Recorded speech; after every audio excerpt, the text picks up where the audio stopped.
Телеканал «Якутия-24» продолжает вещание в прямом эфире. С вами Влад Давыдов и программа «Итоги дня». Добрый вечер, смотрите сегодня.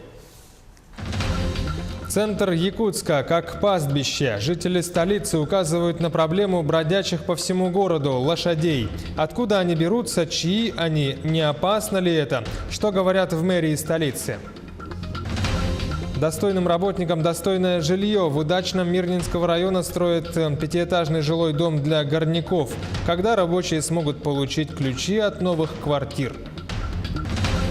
Не выходя из дома и не сидя в очередях, подать заявление на получение субсидий можно в пару кликов. Как это сделать? Шансы еще есть. СВФУ продлил сроки приема документов от абитуриентов на заочное обучение. Сколько заявлений поступает, какие направления востребованы. Точка кипения. В сентябре в столице откроют пространство коллективной работы под таким названием. Это проект для развития предпринимательства. Что это и как работает? Лесная сказка. В Якутске открыли фестиваль художественной резьбы по дереву, что требует конкурса от лучших мастеров в республике.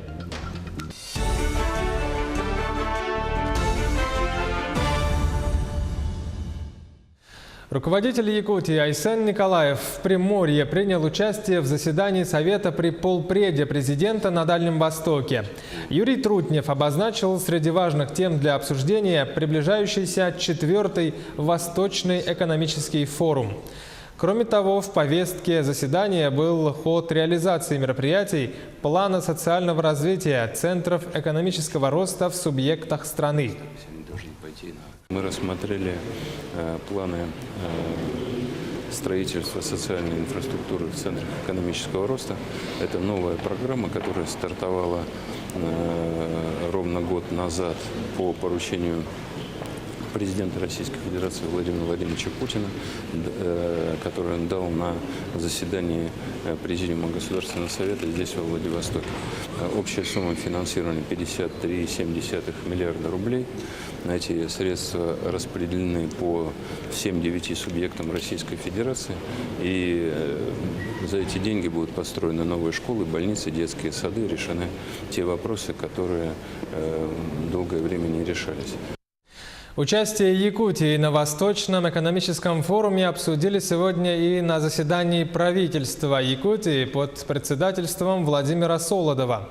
По словам исполняющего обязанности премьер-министра, в состав делегации войдут около 50 человек, точное количество пока уточняется. Якутия представит несколько проектов, которые должны заинтересовать как региональных, так и иностранных инвесторов. Некоторые проекты нацелены именно на привлечение иностранных компаний, в том числе и представителей Китайской Народной Республики. Напомню, что форум пройдет во Владивостоке с 11 по 13 сентября. В работе примут участие около 7 тысяч человек. Мы сейчас как раз обсуждали, как будет итогово выглядеть наш павильон. Он будет выполнен в форме головы мамонта с бивнями, торчащими огромными из земли. И он будет презентовать как экономические возможности, инвестиционные проекты, так и возможности туризма. Будет некоторые такие наши фишки, которые позволят нам акцентировать наши преимущества. Это, например, зона виртуальной реальности, это айс-бар, который там будет, и ряд других сюрпризов, которые ждут посетителей. Не будем их сейчас раскрывать, но, безусловно, мы уверены, что интерес вызовут у участников форума. К другим темам – мобильность и прозрачность. На этом делают акцент в Центральной избирательной комиссии России при подготовке к единому дню голосования. Об этом Якутии-24 заявил член ЦИК страны Сергей Сироткин. Напомним, единый день голосования назначен на 9 сентября. Якутянам предстоит выбрать главу республики, новый состав Госсобрания Илтумен, главу города Якутска, а также глав выберут в нескольких районах республики. Обеспечение прозрачности выборов. Для чего это надо делать? А для того, чтобы результаты, которые комиссия объявит, каждый на своем уровне, вызвал доверие у избирателя. Председатель Центральной избирательной комиссии Панфилова Элла Александровна, это ее, тема, которую она постоянно держит в поле своего зрения. Естественно, поэтому и проводится работа, разработаны определенные планы, как этого достичь. Ну вот первое, я уже для примера вам скажу, мобильный избиратель. Это доступность всех к участию в выборах.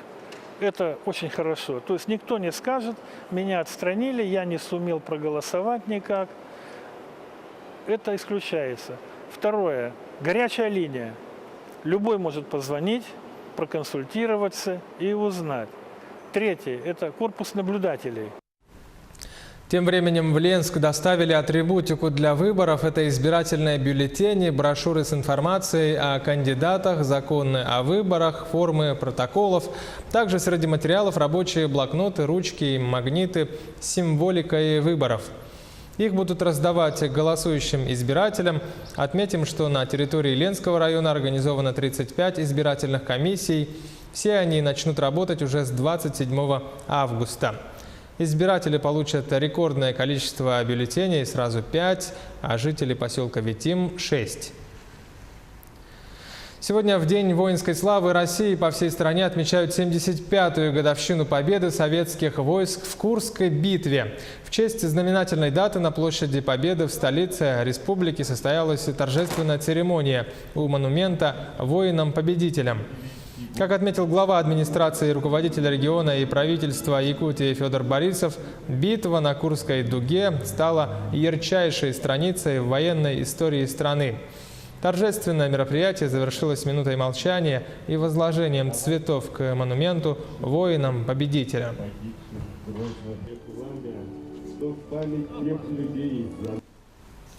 В городе Мирном живет участница Курской битвы Евгения Писарева. Она родилась в 1927 году в Курской области. Ей было 14 лет, когда началась Великая Отечественная война. Подростком Евгения начала служить в военно-полевом госпитале. Там пережила тяжелые бои на Курской дуге. Прошла дорогами войны Польшу и Украину. Евгения Васильевна Писарева за участие в войне награждена медалями за боевые заслуги и за победу над Германией, орденом Отечественной войны второй степени. Очень были такие раненые, раны были ужасные. Если в живот ранило, представляете себе рану? На фронте сразу там, пока санитары эти фронтовые их обрабатывали, это что, где есть бинт, где нету, а где ваты туда натолкали, да? Вот. А вот эту вату надо было достать. Да? Как не страшно было. А обезболивающих тогда не было. Тогда отдирают и кричит, и ты кричишь. Вот. Мы тогда не смотрели, спать нам хочется, если нам хочется, грязно мы там... Вы представляете, что девушка быть на фронте, да? А мы все равно работали. И все. Скажут надо и надо. Падаешь, спишь, а надо. То все время в пути с этими повозками, с этими... Подать заявление на получение субсидий на оплату услуг ЖКХ теперь можно, не выходя из дома, на портале государственных и муниципальных услуг республики e-yakutia.ru. Это поможет решить важные вопросы с государством и значительно сэкономить свое время. Какие еще функции есть на этом портале и какие госуслуги предоставляет агентство субсидий? В теме разбиралась наш корреспондент Анастасия Кобызева. Не выходя из дома и не теряя времени в очередях, подать заявление на получение субсидий можно в пару кликов. Главное – зарегистрироваться на портале госуслуг e-Якутия. Достаточно это просто и удобно. Человек по подтвержденной учетной записи заходит на этот портал, выбирает наши государственные услуги, подает заявление, скрепляет документы, и через 10 календарных дней он должен получить результат либо положительный, либо отрицательный. Агентство предоставляет две государственные услуги. Первая – субсидия на ЖКХ. Ее могут получить семьи, у которых плата за коммунальные услуги превышает 15% всего семейного дохода. В прошлом году помощь получили почти 27 тысяч семей по всей республике. Условия те же самые, что у нас традиционно, да, это документы должны быть и на квартиру, и документы личного характера, документы на расход жилья, документы на доходы членов семьи и заявителя. Вторая – компенсация расходов на уплату взноса на капитальный ремонт. Она предназначена гражданам старше 70 лет. Такой услугой воспользовались 4000 человек. Гражданин должен быть одиноко проживающим или проживающим с гражданами пенсионного возраста. Также у него должен быть расход по взносам на капитальный ремонт и оплата. На портале можно не только подать заявление, но и рассчитать себе предварительно размер субсидии. Поможет это сделать онлайн-калькулятор. Для этого достаточно указать адрес проживания, количество человек в семье, совокупный доход семьи, указать, какими видами услуг вы пользуетесь – электроэнергия, дрова, газ, а также начисления за электроэнергию и другие услуги. После чего вы получаете сумму субсидии. Если эта цифра указана с минусом, значит вам субсидия не полагается. Подать документы, не выходя из дома, можно уже как 2 недели. Уже поступило 30 заявок. В агентстве субсидий убеждены, желающих будет больше. Главное, чтобы интернет работал без помех. Анастасия Кобозева, Павел Пахомов, Якутск. В Удачном Мирнинского района завершают строительство 5-этажного жилого дома. Объект предназначен для вахтовых работников Удачинского горно-обогатительного комбината, задействованных на Верхнемунском месторождении. Когда рабочие смогут въехать в эти новые квартиры, сюжет Ирины Балковой. Строители говорят, новым жильцам этого дома по приезду достаточно лишь будет распаковать чемоданы. Все остальное здесь для них уже почти готово. Современная внутренняя отделка, новая мебель и оборудование. Совсем скоро жилой дом будет готов встретить первых жильцов. Строительство многоквартирного жилого дома продолжается в соответствии с установленными сроками, и утвержденными графиками производства работ. Завершение строительно-монтажных работ планируем выполнить в сентябре этого года. Дом для работников Удачинского комбината рассчитан на 130 квартир. Это чуть меньше 9000 квадратных метров. Все работы внутри и снаружи уже завершили. В квартирах приборы учета и сантехника. Сейчас здесь собирают и устанавливают мебель. Как образец пилотный номер, который уже готов для проживания. Полностью завершены строительно-монтажные работы в первом и третьем подъезде. В третьем подъезде сейчас ведется сборка мебели. К завершению подходят строительно-монтажные работы во втором и в четвертом подъезде. Не забыли и о прилегающей территории, ведь жильцам должно быть комфортно не только внутри дома, но и снаружи. Согласно проекту у нас проезды, тротуары, детская площадка, спортивная площадка, зоны отдыха. И, это в основном все, что предусмотрено проектом. И посадка деревьев, озеленение. Закончить строительство обещают в конце сентября. Свои коррективы может внести лишь погода. Нам хотя бы нужно несколько дней, недель хорошей погоды, чтобы закончить благоустройство. Часть работ мы можем вести и в дождь, а, конечно, многие работы нам необходима хорошая погода.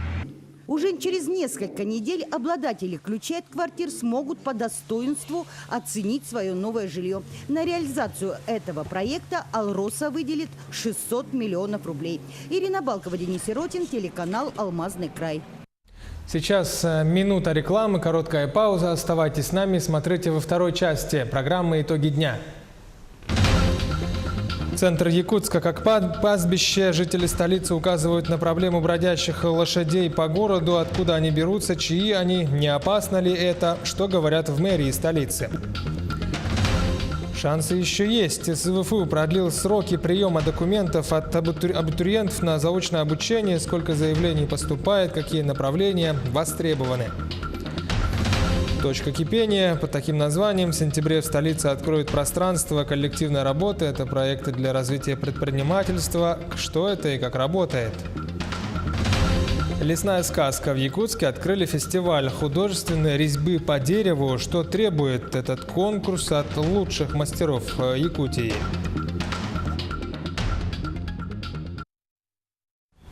Якутия-24, прямой эфир. С вами Влад Давыдов и программа «Итоги дня». Продолжаем выпуск. Жители столицы указывают на необычную, но очевидную проблему – речь о свободно разгуливающих лошадях по Якутску.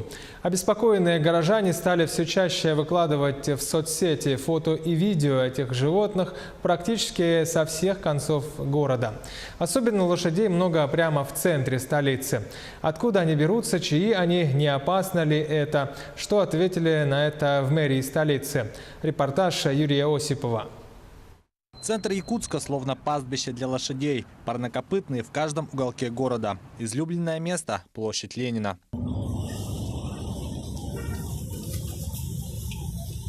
Всему виной нерадивые хозяева, уверены в городской администрации. Поголовье увеличивается, места не хватает. В итоге фермеры выпускают лошадей в город. Мы установили собственников и привлекли их к административной ответственности, именно где послужило административное наказание в виде административного штрафа. Помимо этого, конечно, мы считаем, что все-таки лошади представляют угрозу здоровью жизни граждан. В ближайшее время расширится список безнадзорных животных, которых обязаны отлавливать. Кошкам, собакам добавят лошадей. Будут отлавливаться сельскохозяйственные животные, то есть это получается лошади, и помещаться уже будут специальные приемники, то есть загоны, где будут там содержаться до последующего обращения собственника именно по возврату этого животного. Если за 6 месяцев хозяин лошади не объявится, то организация или даже человек, который отловил животное, может считаться его хозяином. Лошади по природе своей очень пугливы, и эксперты советуют при встрече с ними не издавать громких звуков, не делать резких движений и ничего, что могло бы их спровоцировать, и по возможности их лучше обойти стороной. Гуляющим по городу лошадям жители Якутска относятся по-разному. Даже они лично меня пугают негативно. Это все-таки домашнее хоть и животное, но без сопровождения человека. Неизвестно же, какое может быть поведение человек и лошадь. Все-таки силы не равны, как минимум. И потом, извините, они в туалет на улице ходят. Ты идешь, это даже не эстетично. Все-таки это центр города. Я не могу сказать, что нельзя. А так-то детям, конечно, опасно. Лошади вроде не вредные они, не знаю еще. Не думаю, что гуляющие лошади в городе это приемлемо, для меня, по крайней мере. Может, нужен некий контроль, если они уже до сих пор гуляют, это уже сколько дней прошло, неделя, и до сих пор их не убрали, то, соответственно, нужен, возможно, некоторый контроль. Несомненно, лошади, гуляющие по городу без присмотра, несут реальную угрозу. Опасность не только для автомобилистов, но и пешеходов. 11 лет назад 3 лошади затоптали жительницу Якутска.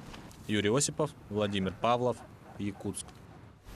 Получится ли возродить животных, которые вымерли несколько тысяч лет назад? Профессор Гарвардского университета Джордж Чорч в интервью нашему телеканалу заявил, что ученые восстановили код ДНК мамонта через компьютер и ввели его в клетку слона.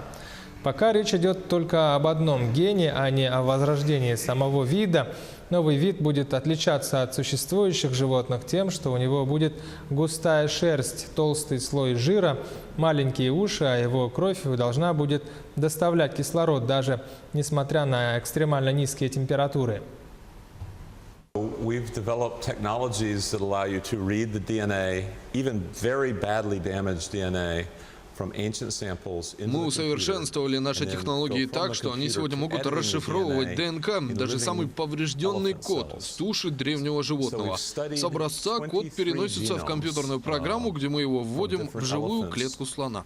Таким образом, мы изучили 23 генома разных слонов. Половина этих соединений не выживает. На компьютере мы решаем, какой геном мы хотим получить и какие гены нам стоит изменить в клетке современного слона. И только после этого, наконец, мы проводим анализы, синтезы и вводим ДНК в клетку слона. Мы надеемся, что опубликуем результаты уже в этом году. Мы также работали над тем, что тестировали клетки в симуляторе эмбриона и выращивали его в лаборатории.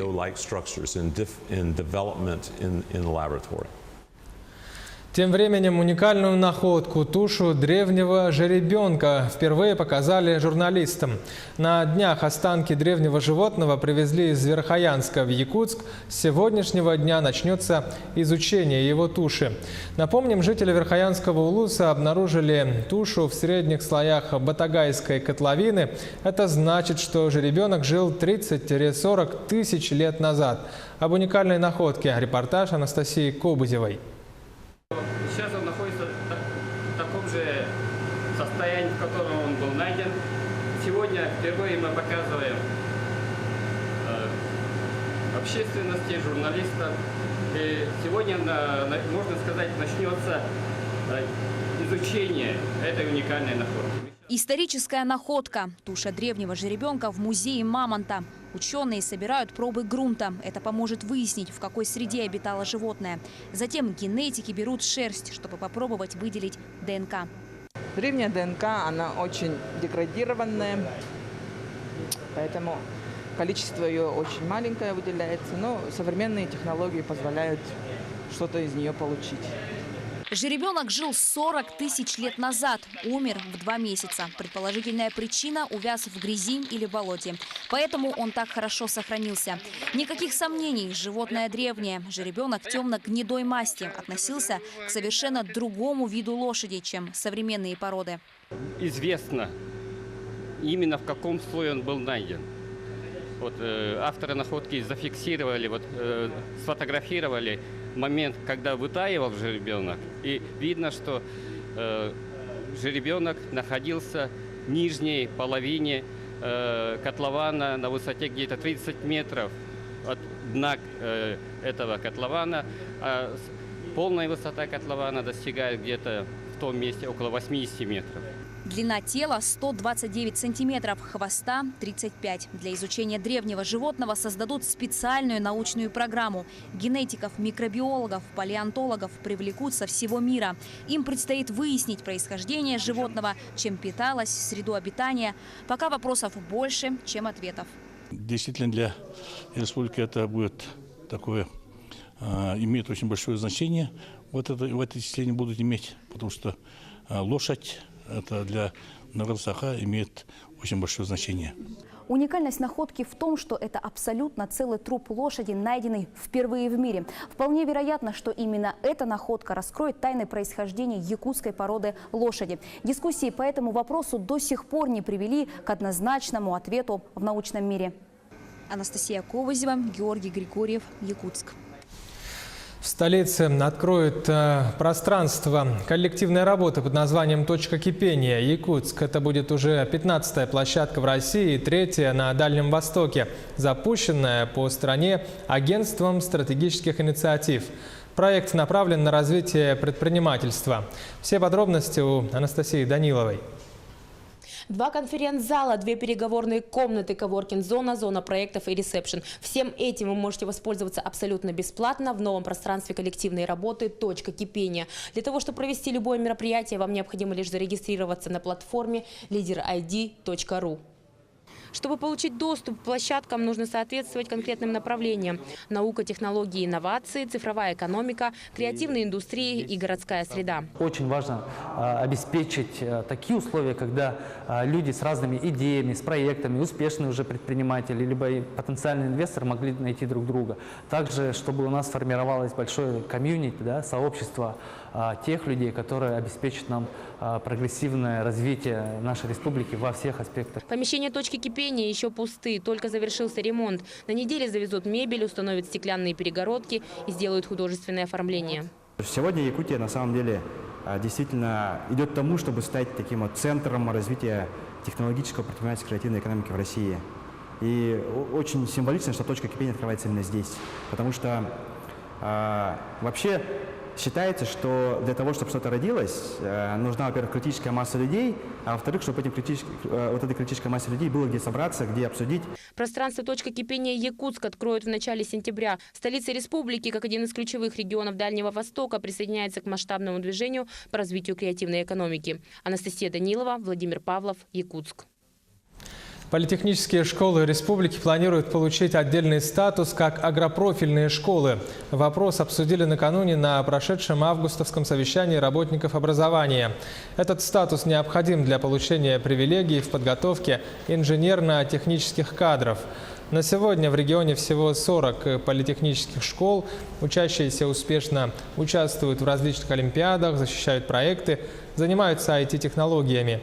Но одной из проблем, особенно в сельских школах, называют устаревшую материально-техническую базу и нехватку квалифицированных сотрудников для дополнительного образования.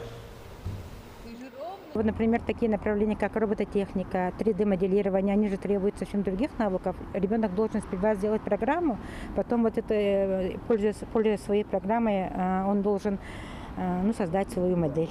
Это вот очень сложно в условиях, например, ветхих наших сельских мастерских. Так и в каждом улусе должно быть, наверное, по школьному технопарку, хотя бы один школьный технопарк.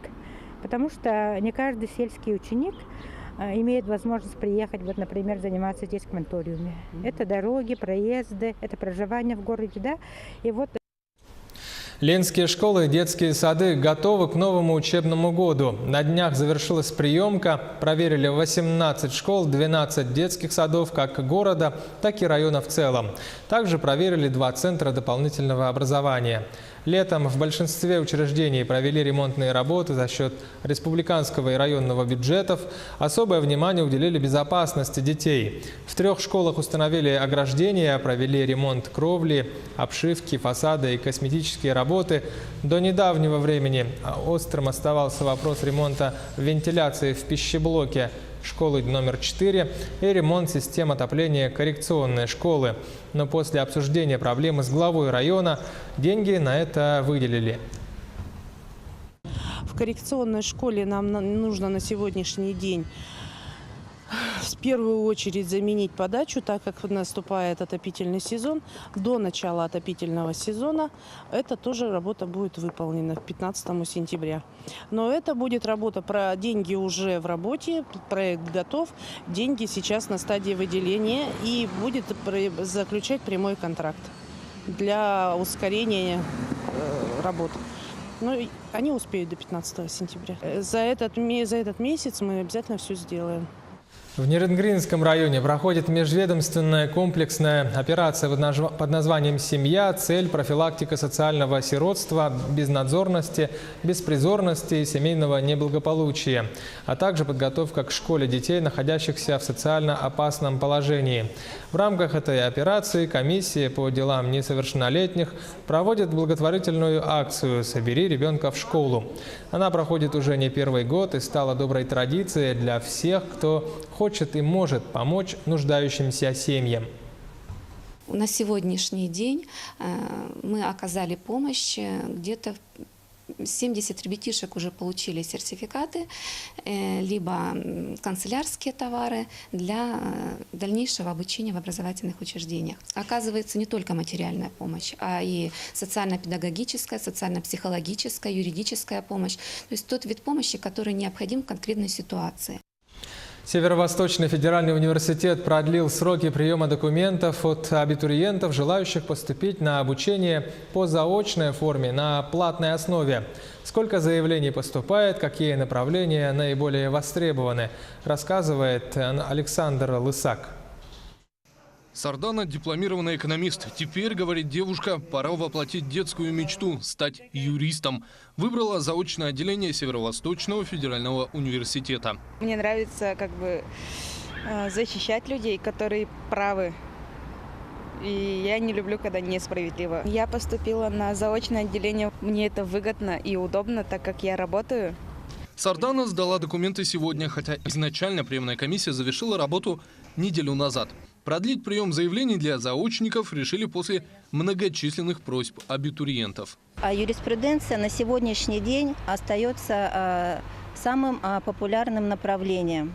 Обучение по заочной форме по направлению бакалавриата у нас составляет 3,5 года, а по магистратуре 2,5 года. В приемной комиссии не успевают справиться с потоком заявлений желающих поступить на заочную форму обучения гораздо больше, чем сможет принять университет. В этом году в СФФУ выделено 1502 места. По состоянию на 23 августа подано заявлений по программам бакалавриата и специалитета по заочной форме обучения 1633, по программам магистратуры 564 заявления. СФФУ – один из 10 федеральных вузов России. Подобный статус – гарантия качественного образования. Несмотря на различную информацию, что со следующего года заочное обучение в России может сойти на нет, подобная форма получения диплома остается популярной. Александр Лысак, Айта Егорова, Георгий Григорьев, Якутск. В этом году Целевой фонд будущих поколений отмечает свое 25-летие. Благодаря его работе построено более 100 объектов социальной, образовательной, культурной, спортивной и сферы здравоохранения. В концертной программе выступили дети, которые, получив поддержку фонда, смогли реализовать свои способности. Юбилей отметили в здании музея «Россия. Моя история». Мы можем сказать, что в целом фонд стал символом правильного решения, которое было принято 25 лет назад, по тому, чтобы инвестировать средства не только в текущую деятельность, не только в решение задач, которые стоят прямо сегодня, но и заглянуть в будущее, посмотреть на те задачи, которые встанут перед республикой, перед ее жителями через какое-то время, в идеале через поколение, чтобы сделать жизнь наших детей лучше. В парке культуры и отдыха Якутска открыли фестиваль художественной резьбы по дереву «Лесная сказка». Конкурсы проводят уже в 3-й раз. В этом году участие принимают 13 мастеров прикладного искусства из Якутска, Намского, Мегино-Кангаласского и Усть-Алданского районов. Это специалисты по дереву и льду международного уровня. Сюжет Александра Зубехина.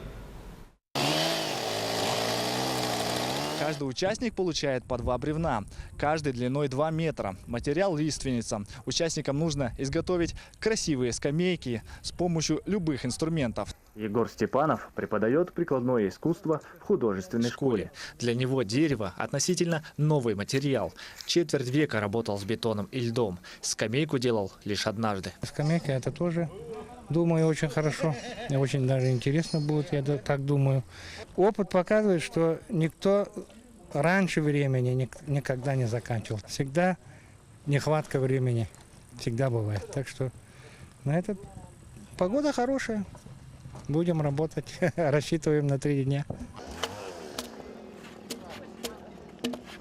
Василий – победитель и призер предыдущих фестивалей «Лесная сказка». Мужчина – мастер ледовых скульптур. В этом году участвует с сыном. Не в одной команде, они конкуренты. Резьба по дереву – это раньше забылось. Вот парк культуры и отдыха, он возобновляет это искусство. Это нас очень радует. И мы хотим еще... такие конкурсы побольше были. Еще собираемся там в Лукоморье поехать и посмотрим. Планы большие. В это воскресенье новые скамейки оценят члены жюри. Победителя выберут по степени законченности композиции и раскрытию темы. Подведя итоги конкурса, готовые работы разместят на территории парка. Александр Зубехин, Дилус Иннокентьев, Якутск. Таковы итоги дня. Смотрите наш телеканал «Якутия-24». Будьте всегда в курсе.